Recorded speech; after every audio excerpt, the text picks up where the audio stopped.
Ladies and gentlemen, this is Joe's Classic Video Games back with another cool clock repair video for you today. This video will have nothing to do with arcade games, pinball machines, or jukeboxes. If you are only interested in those videos on our channel, I will see you in a couple days. But on the weekend, I've been doing in my office here some videos on some of my other favorite things, like vintage electronics and old clocks. Now, I am a complete amateur at repairing these, so I've been calling this video series Amateur Repair Time. But these things fascinate me, so I figured I would do a video on this little number here. I picked this up at a thrift store about 2 months ago. Now, this thing, it has a couple things going for it. Basically, you can find these all over the place. They're not that valuable. Okay, it is a Seth Thomas. So, Seth Thomas, of the American clock companies, the ones that were kind of low end, and I hate to say that, but the ones that were less expensive, we'll say, back in the late 1800s and early 1900s, Seth Thomas was kind of the best of those. Okay, so there were tons of American clock manufacturers that mass-produced clocks in the late 1880s up till maybe 19. Pendulum clocks like this, wind-up clocks. A lot of them stopped, I think, in like the 30s, whenever the electric clocks came out. But Seth Thomas was kind of the best of those. Okay, but they weren't super high-end clocks or anything. So there were lots of Swiss clock manufacturers that probably made much better clocks, and there were probably even some American ones that were better. But out of the affordable ones that normal people bought, Seth Thomas was kind of the high end of that. So that's who they are. They were kind of the biggest American clock company.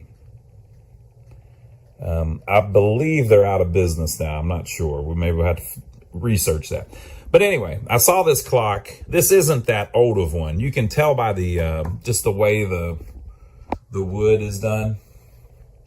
They call this a carriage clock, where it has the handle on the top like this. This one is stationary. It doesn't even move. You can just tell by the way the thing is built that it's not all that old, right? And we're going to prove it here in a second. It's nice. It's a nice little clock. But this dial, too, is a dead giveaway. Whenever they have that kind of bronze thing going on like that, that's a newer thing, you know. So the oldest that would be with that kind of dial would be like the 50s. All right, so the only reason I bought it, it's a nice little clock, but like I said, you can get these all over the place. I got a ton of stuff like this. But the only reason I bought it was because of this. Look at this. Let me see if I can get it to where you can read it. There you go. In recognition of 25 years, Shell Service, E.E. Cassidy, 1980. Right? So a lot of people would buy this and they'd think, oh, that's a neat little clock. I wonder if I can take that plate off. I don't want some guy's name on my clock. Right? But I kind of see it the opposite way. It's an okay clock. There's nothing really all that special about it, except for that. What does this mean? I figured out what it means. I'm going to show you later in the video. Okay. But first, we got to see if we can get this thing to work at all. Now, it looks like it's in really nice shape. And apparently it was a gift to some guy from Shell Fuel, Shell Motor Oil. I haven't touched it, haven't done a thing with it. The first thing I'm going to see, I don't know how long it's been since anything's happened with it, but the first thing I want to do is I'm going to just move the hand past 30 here and see if it chimes. The chime may still be wound up. It clicked.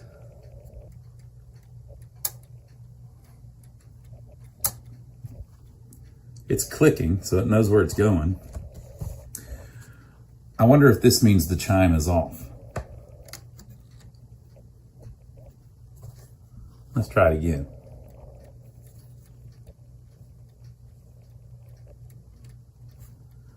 No, I think that meant the chime was on.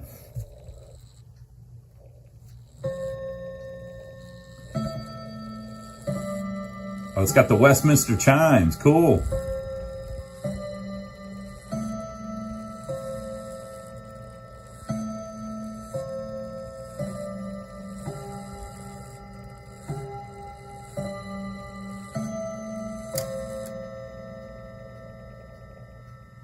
Wow, it has a really nice chime sound to it. Okay, so before we go any further, I think I'm gonna research it a little bit and see how much a carriage clock from Seth Thomas would have cost in 1980. Or maybe we'll look at the movement first. Oh, so that plaque is on the door. Okay, that's kind of cool. Maybe we'll look at the movement first, but I want to see how much this thing cost in 1980. Like I said, they were the best of the lower priced clock companies. So this thing may have been fairly expensive. And it was given as a present from a company. I always thought this was a unique thing that they used to do. You know, I'm 44, so I'm young enough that I never worked for a company that cared about you. But I worked for some small businesses that cared about you, but I never worked for a corporation that cared about you. But I think back in the day, the reason they gave you a watch was it was meant as a it's to commemorate the time that you've spent with them, you know. So they didn't give this guy a watch; they gave this guy a freaking carriage clock. That's kind of cool, really. This thing is about 11 inches tall, something like that. Maybe 9 inches wide, maybe 7 or 8 inches deep. So it's kind of formidable, you know. All right, so let me turn it around. Let's look in the back of it. So on the back, there's a little wood door. There's 2 screws here. I think that's usually to mount like a chime or something. Here goes the other one. The one on the wall is going. So this door just pops open. It's a strong fit. Catalog 1303. Name Legacy. This date code will be easy to figure out. 9/79. Now they gave it to the gentleman in 1980. So this was made by Seth Thomas probably in September of 79. Made in the USA. It'll be interesting to see if the movement says that or if it says it's a Swiss movement. So there is the movement, and you can see the 5 hammers. I'm not a clock expert, but I think you need 4 for the Westminster chimes, and this one has 5, so maybe a separate one for an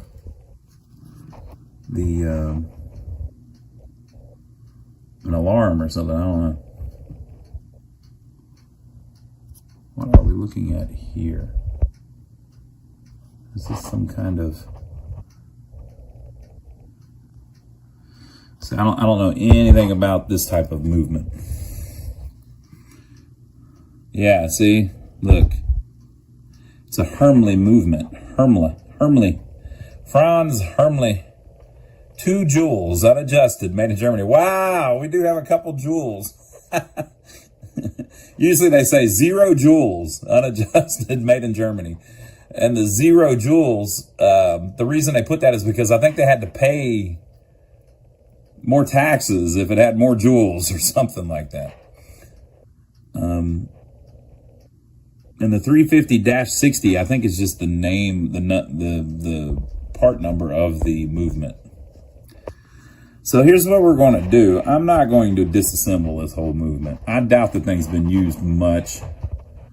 We're going to try to oil it a little bit at the pivots we can get to. I can't even get to the pivots on the front because you have to remove the face, which I think is glued on these.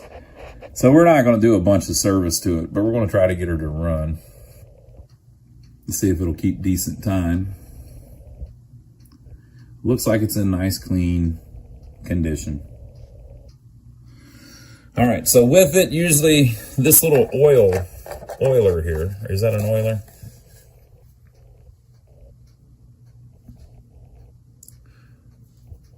No, that's just a screwdriver.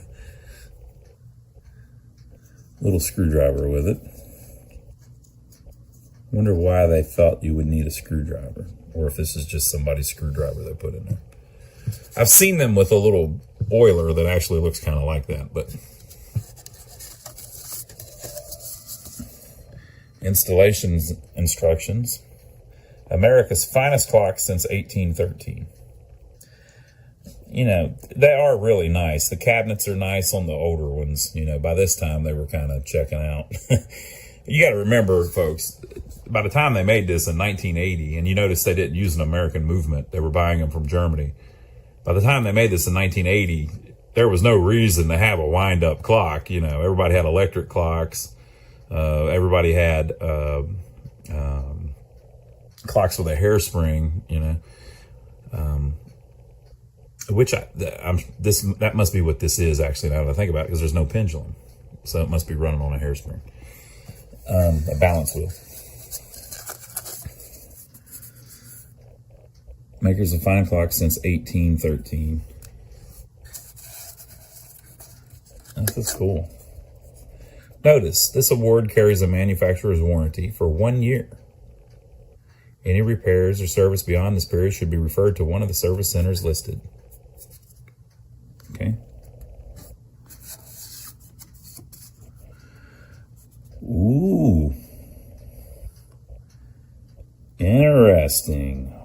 Wow.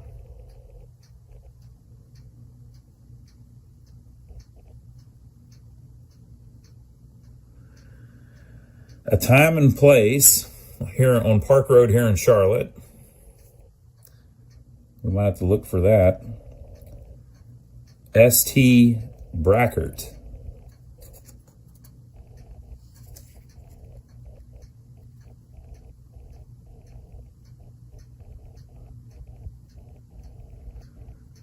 Look at this.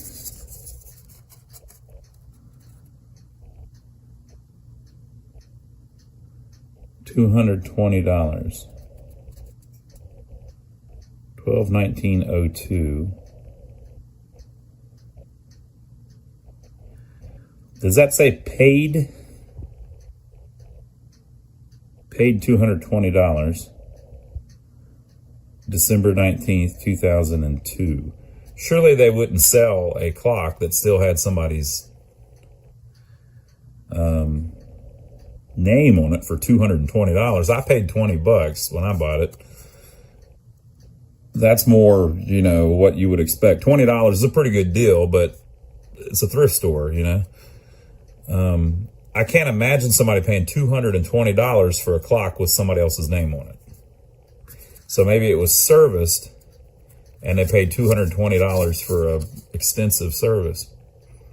That's interesting.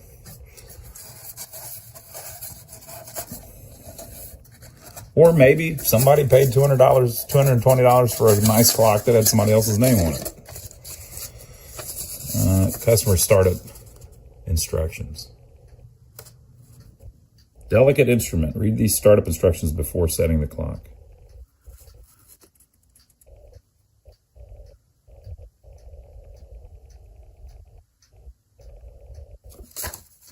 Okay, I think we're going to read the instructions and see if they say I should oil it or not. If they don't think I should oil it, maybe I just won't. Let's see what they say. I'm going to show you the guy. I figured out who the guy was that owned it. That's what I'm going to show you. Service centers. Here's the warranty.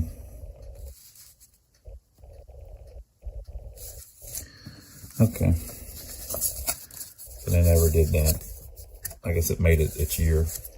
Installation instructions. Let's see if they mention anything about ever oiling it.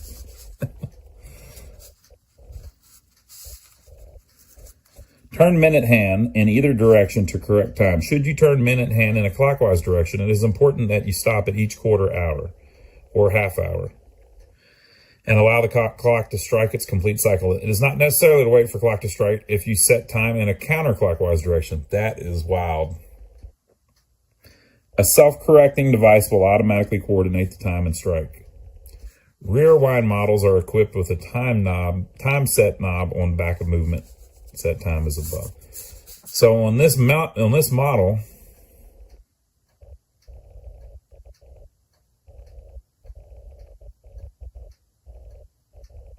start clock. Clock is self-starting and will start operating automatically if the clock is fully wound on a level surface. Interesting. Okay. Strike and chime models are designed to play the familiar Westminster chime as well as strike the hour and half hour. Free hammers and bells as stated above. Oh, they're saying free them. They have packing material you take off. Some models are equipped with a front shutoff lever at the 3 o'clock position on the dial. Lever should be in the chime position. Ours did. Our clocks are carefully regulated at the factory. Allow clock to operate at least 48 hours before making any adjustments. Should regulation be required, reset the clock to correct time and allow it to run 24 hours. Carefully observe the amount of time gained or lost. If regulation is required, proceed as follows. Hold the balance wheel by lightly pressing your finger against the outside rim. Yeah, I won't be doing that. I'm not bending the balance wheel. Triple chime. Triple chime models were designed to play your choice of Westminster, St. Michael, or Whittington chimes. Chime selection is obtained by moving the selector on the dial at 3 o'clock to the appropriate marked position. So I don't think ours is that. And ours says the legacy model. Okay. Moon dial, we don't have that. Silent strike.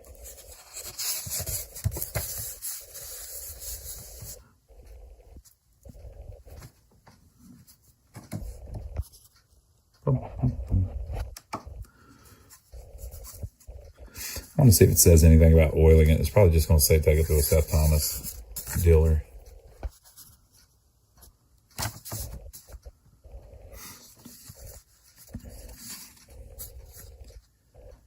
Your Seth Thomas clock should be oiled approximately every 2 years. Either arrange with your local service station to perform this work or contact the Seth Thomas service department and they will provide you with the necessary instructions and oil. Caution, use only clock oil and no substitute. Okay, so they're saying it needs to be done. It has been more than 2 years, I'll bet, since anybody touched this thing. Okay, so, yeah. So let's see if we can figure out what one of these suckers would have cost in 1979. All right, so I am on clockhistory.com. It's a great website. They got all kinds of old catalogs and stuff. And I can't highlight it, but if you look there at 1303, that is our model number. Legacy 4 8-day key wind chime. And that sucker in its walnut case was $270 in 1978. That's the year that we're looking at the manual. It might have, the catalog. It may have been a little bit more the next year. $270. The $156 next to it is the dealer price. So the dealer paid $156 for that. So if you run that through an inflation calculator, $270 is like $1,200 today. And the $155 is like $650 today. So the dealer paid $650 for that clock. And then the freaking company paid somewhere between that and $1,200 for this clock that they gave to this guy for working there for 25 years. Number 1303 there. Yeah. So, like I said, they're cool. I mean, yeah, I picked it up for $20. It's a $1,200 clock, but of course it's not worth that. It's worth $20. That's what it was for sale for. It's just a shame that more people don't value them much anymore, but there's really, there's no reason that you need the clock, you know. I mean, there's a clock on my phone. There's a clock on this computer. There's a clock on the TV. I've got 3 or 4 clocks in here on right now. But only one of them's got any style. Let me see if I can find a picture of it in a catalog or something. So here is a catalog from that year, 1978. You see these nice grandfather clocks. This one on the left here, if you look at the price, this is in 1978. It was $1,695. And someone has written $1,800 beside it, which means that the price must have went up or something, maybe the next year. But again, this is 1978, so we're talking like $6,500 they would want for that now. So that's a $6,500 retail price clock back in the day. The prices are just crazy. Okay, so there it is on the right. That's the one we've got. And it was $269.95, Westminster chime. They also had an electric version that was the same price, or it was actually $10 less. And then they had a $30 more version that would play the Westminster, Whittlington, and St. Michael's chimes. You could select them. This one in the middle here, the Kingsbury, was $400. I believe just because the dial was a little different and the cabinet's a little different. But it says melodious chimes and dignified anniversary clocks. And that is kind of classy. I mean, you know, it's a little out of date now, but kind of classy. All right, so I have very lightly oiled the pivot points, but only on the back plate. Who knows how much good that'll do. I just don't want to completely disassemble the thing. I'm not going to use it a lot anyway, so I just want to see if we can get her to crank up a little bit and hear some more of those glorious chimes. And then I'm going to show you who the guy was that received this thing. I tracked him down. My Google Foo is sharp. Well, on second look, there are screws holding the face on, so I can take that off. So I'm gonna pop that off so I can oil the front too. It's got these weird little, it's like T6 security screws. I don't have one quite that small, but I'm getting it with a little tiny screwdriver. That face is very well made. It weighs about a pound, just the face. It's got several like levels to it, basically. Very nicely made. And it says, made in the USA, German movement. And so there is the other side of the movement. As you can see, it still looks brand new, basically. Looks like the day they made it.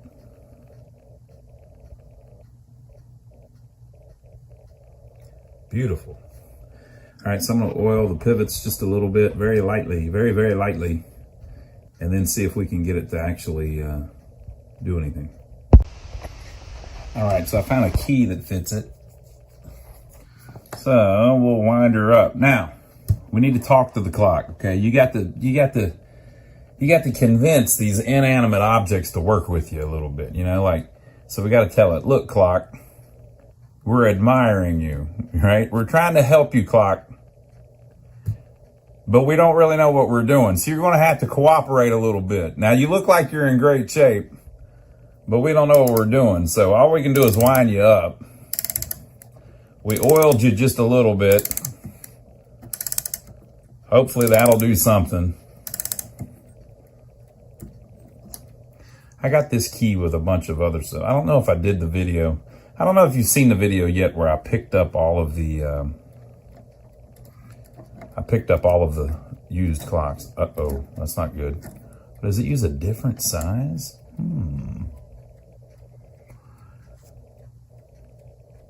I wonder if the spring's broke, and that's the whole problem.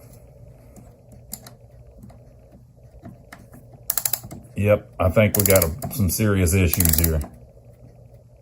Wait a minute. Folks, I hear 2 ticks now. I hear the clock on the wall ticking, and I believe I hear this one ticking.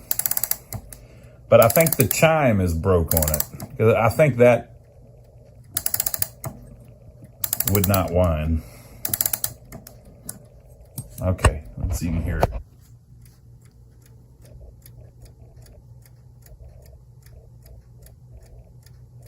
Okay, now I'm going to show you a really fun game. It's called Is the Hand Moving?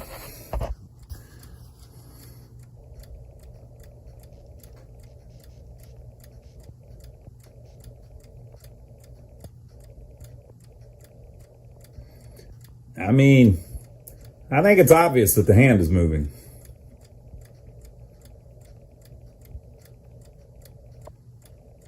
Very cool. So she's ticking and talking. This one is just real loose, so something's broke there.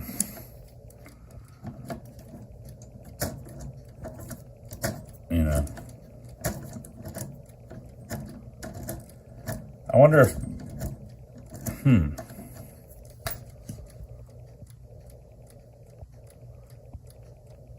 Yeah, I don't know what that means. It's got a strike and a chime. It seems like it's playing the chime because we heard it do it. But it's supposed to strike, you know. And maybe that was the spring for the strike. So we got a clock that can chime but can't strike. All right, so what I'm going to do is I'm going to set it somewhere near the top. And we'll see if it does anything at the top of the hour.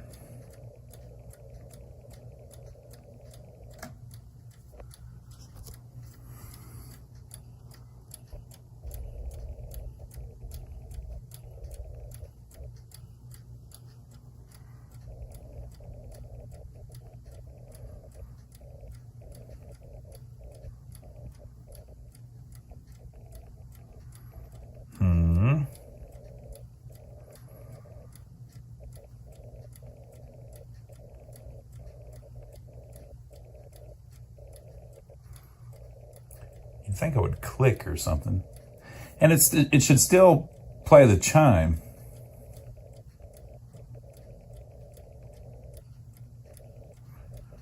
So the Westminster chime has 4 parts. It goes dun dun dun dun. That's 1. Dun dun dun dun. And then it goes dun dun dun dun dun dun dun dun, or something like that. So it does that on each quarter. It does a fourth of it here. It does.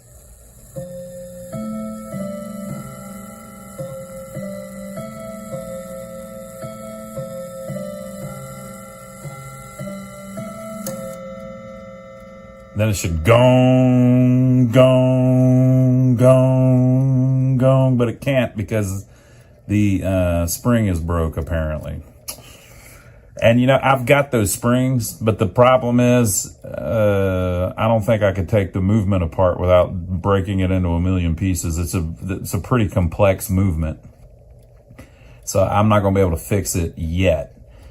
However, it looks like it might be running. So what I'll do is let me set it here and then I'll come back and see if it's keeping time. So let me set it and then I'll wait an hour and I'll come back and I'll tell you how accurate it seems to be. All right, so I let it sit for about 12 hours and it is keeping pretty good time. It looks like it might be slightly slower, that it might have missed 10, 15 seconds, but that, and you can't really tell it to that precision over just a little bit of time. So I'm not sure because there's no second hand. I'm just trying to gauge by where the minute hand is, and sometimes when you set the minute hand, it will immediately lose 10 or 15 seconds just because of the way that it's mounted or something. So I don't know. We'll keep an eye on it. But look what I have found. So we got 2 things left we got to do. In recognition of 25 years, Shell Service, E.E. Cassidy, 1980. So this is 2023. This is 43 years after this gentleman was presented with this clock. Now in the catalog, they were calling this an anniversary clock. I always called an anniversary clock the ones that you only have to wind once a year, but I think they mean you give these to people as a present for their anniversary, or their anniversary at work, you know. So the gentleman had been working there for 25 years, so he was 45 years old at least, pretty much, whenever he got this in 1980, which was 43 years ago. So the gentleman was probably, today he would be like 88 years old.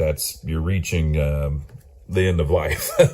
You know, that's a good run if you got 88 years. So it could be that he just recently passed away, and this ended up at that thrift store that I bought it at, out of his estate or something. They donated some stuff to the estate. To the thrift store. And then I walked in and found it, complete with the strike not working. Look what I found. So I was Googling, doing some of the Google foo, and I found a piece of paper. I found a letter. Shell Oil Company, Shell Credit Card Center, Tulsa, Oklahoma, 74102. You'll have to apologize for the bad printing here. This was the best I could find. Now, again, this was not with this. I found this on the internet. This was at a thrift store. Dear customer, have you ever wondered, could I ever cover medical bills and day-to-day expenses for my family if I was hospitalized for any length of time? It's a good question.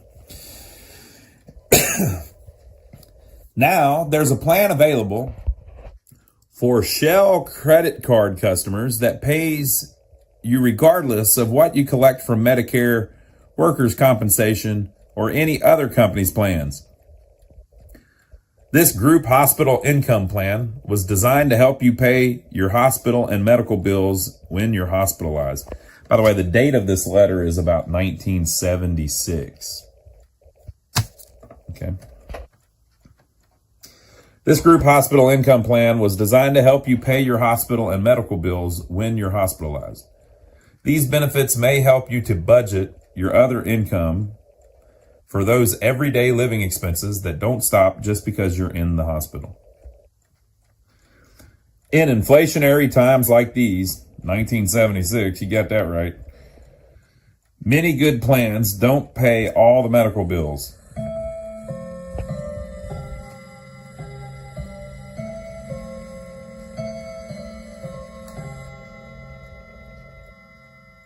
See, it didn't do the last part of the chime because just listening to it, you can tell it's 45, right? Since it does it on the quarter hour, it does a quarter of it there, half of it there, 3/4 of it there, and the full thing there. Pretty cool.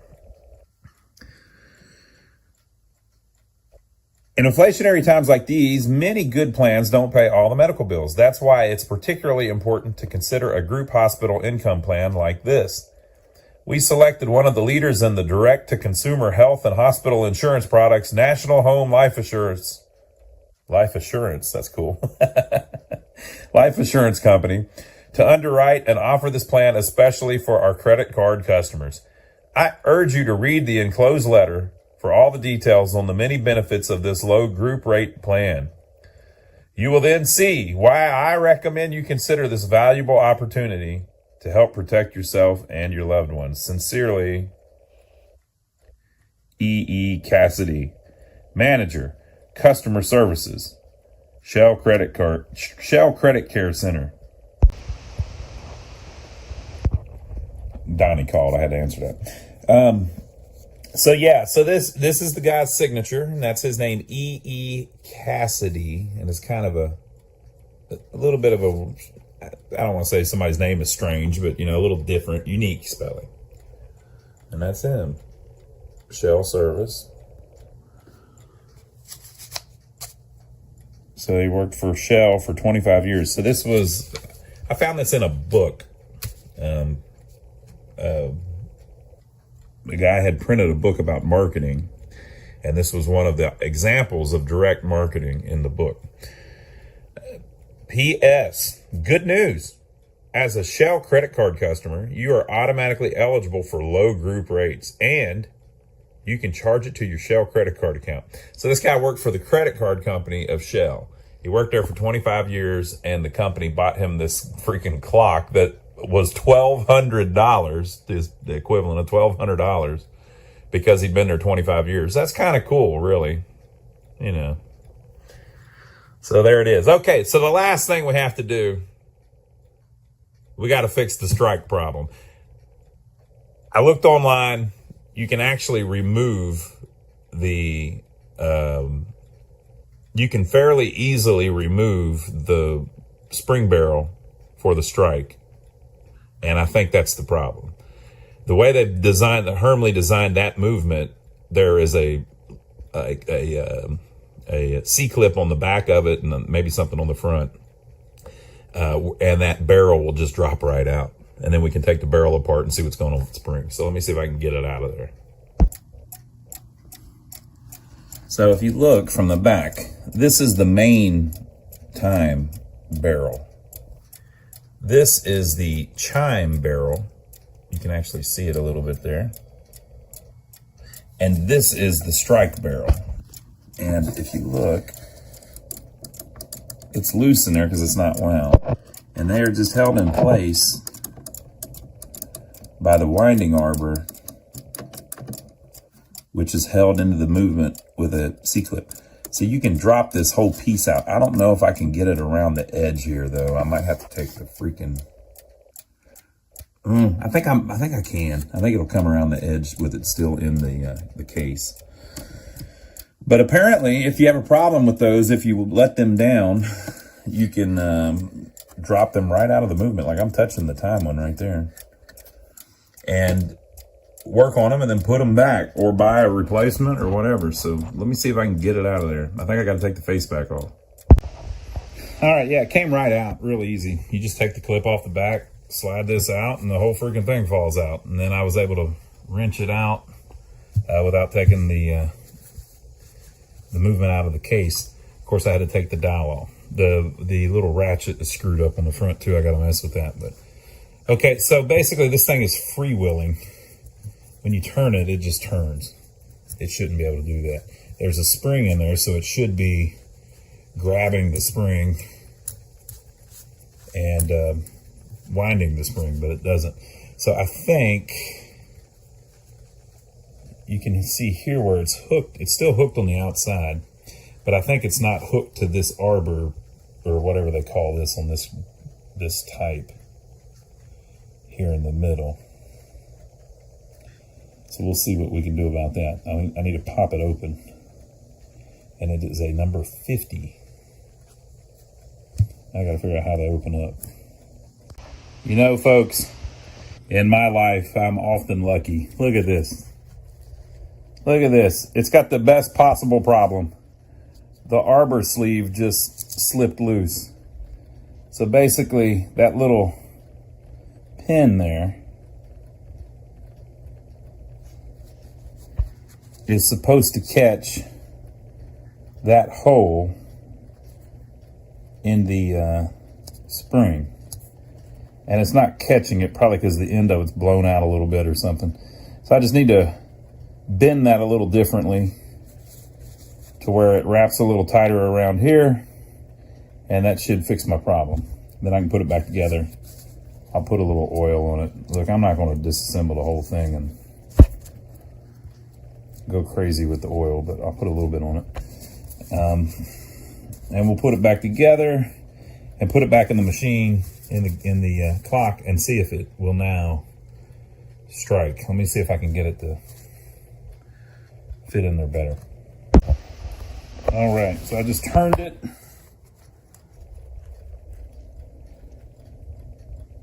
Sharper, you know what I mean? More concentric, made it the hole smaller basically. And so now it is, the spring is more tightly wrapped around the arbor sleeve, and it's going to grab it. You know where I first worked on something like this was in a phonograph, like an old school phonograph. I had one that the spring was messed up in, and I took it apart and it had the same problem where it wasn't wrapped around that. So basically I made this inside loop a little smaller so that it's hugging this piece. And so now I can't turn it very well because I don't have a, I don't have any, I can't put any force on it, but you can see that it is now tightening the spring like it's supposed to. Okay, so I'm gonna put it all back together. So we may not be out of the woods yet. See this spring here that holds this dog or whatever you call it on the gear here? So that spring holds that way. And this one the same. So this one actually goes backwards, but this is all bent up. That probably happened whenever the spring broke. It probably did something crazy and pushed that way back and bent that spring. If it did that, it may have messed up this second wheel here that the barrel meshes with, but I don't know. So we'll find out shortly. So I'm going to move this way out of the way, which will allow me to bend that back to give it some tension. I have got it back together.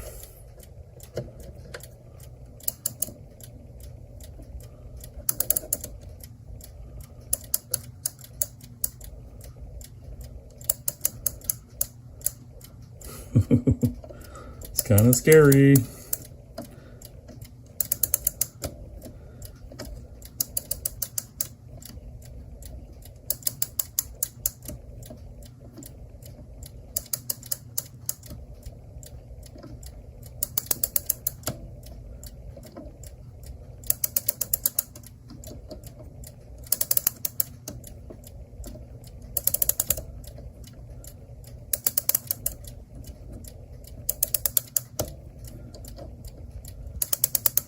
Well, it's holding a wind. We'll let it do what it wants to do. I think that's enough for now. Let's put the face back on it. All right, folks. So I wound it down. I took the hands off and everything. So it's probably not on the right hour, but we can fix that by moving the hand to the right hour, depending on whatever it chimes, if it chimes. And then we can go back and set it to the right time. So let's see.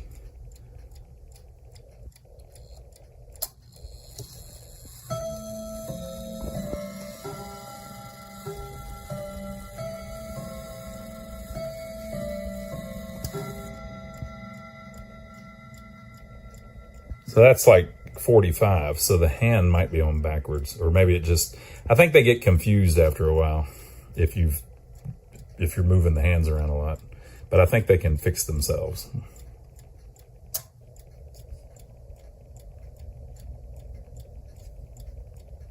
Nothing.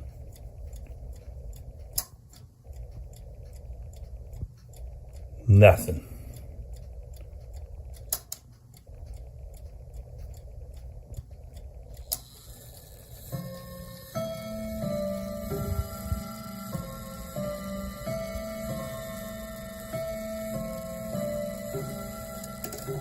Okay, I might do it.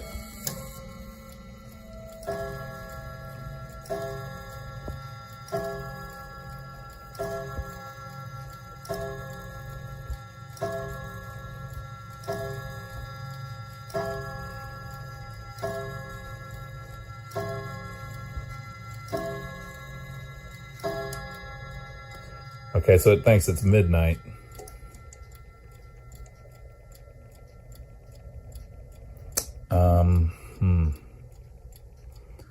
I don't know why some of the chimes aren't working though. I think it's just confused. I think it's said in the manual, and I think I've heard this before, that they kind of self-correct if the chimes get off.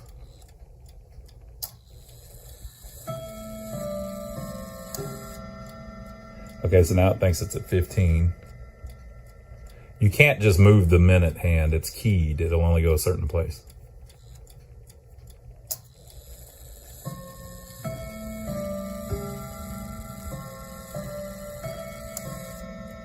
So that's half an hour after.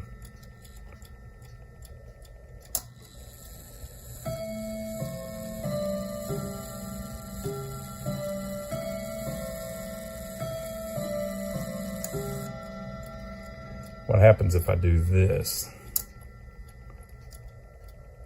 Well, I might have went too far.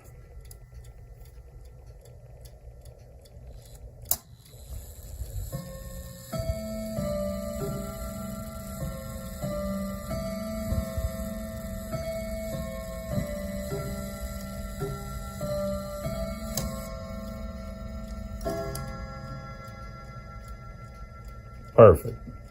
All right, so we should be able to do it right finally.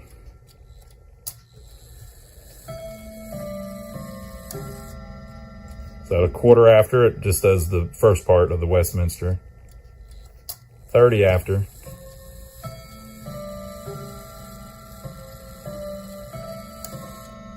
It does a different part of it. 45 after.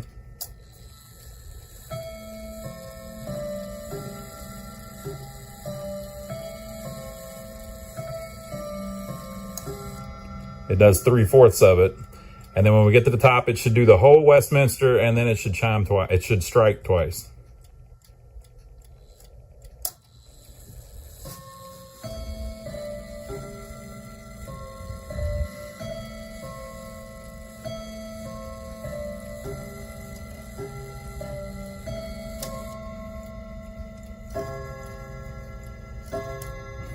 Ha! We did it!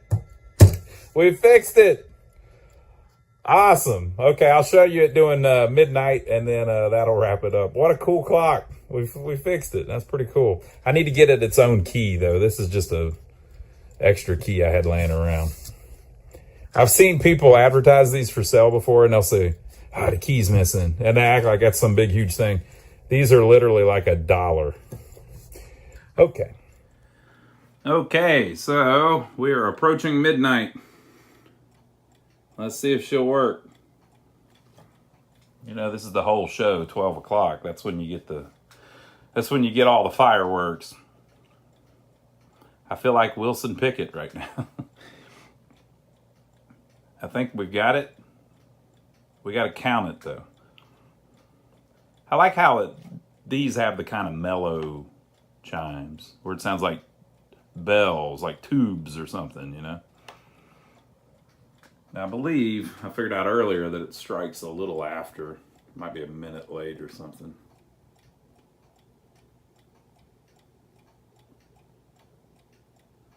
I think you can adjust that too, but that's another take the face off thing. I just noticed too, watching back the videos, a whole bunch of them sounded kind of muffled. I don't know, I'm filming this with my phone and it's acting up or something. We'll see.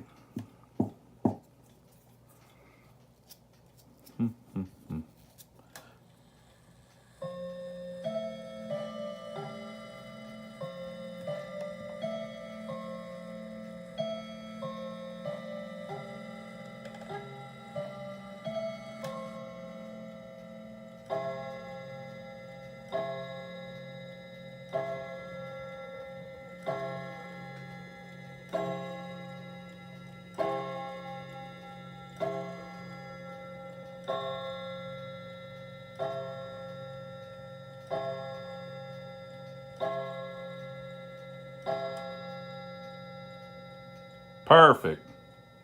Perfect. I think we saved it. All right, folks. Leave your comments below. Let me know what you think. We'll be back next week with something else that I'll get into. Maybe I'll fix the record player or something. But yeah, that's pretty cool. I guess I could work on this with a little bit of stain or something, but I kind of like it the way it is. All right, folks, I've been watching it a couple days, and it seems to be keeping pretty good time. It's doing its little chimes and the strike, and I think we're good. So we got to find a place to put it. I think it's earned a place of honor. It's one of the only things I've been able to fix here on Amateur Repair Time. So let's give it a little a place we can keep our eye on it. What do you think?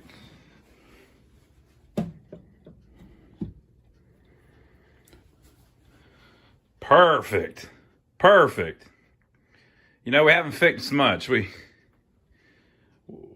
That's not the one, but we fixed our, where is it? We fixed our tube case. The Varister. We had a couple record players. I've been selling them. Of course, our radio. And this clock. So, you know, I'm getting there. Now I just need to fix some of this other stuff. None of the rest of it works, I don't think. So we'll fix another one next time. I hope you enjoyed it. Make sure to give us a thumbs up for taking the trouble to film it for you. Don't forget to check out my brother Donnie. He has a channel here on YouTube as well. I'm over there with him having a good time. And we'll see you here in a couple days working on a pinball machine, arcade game, or jukebox as normal. But I hope you enjoyed it. I really like it.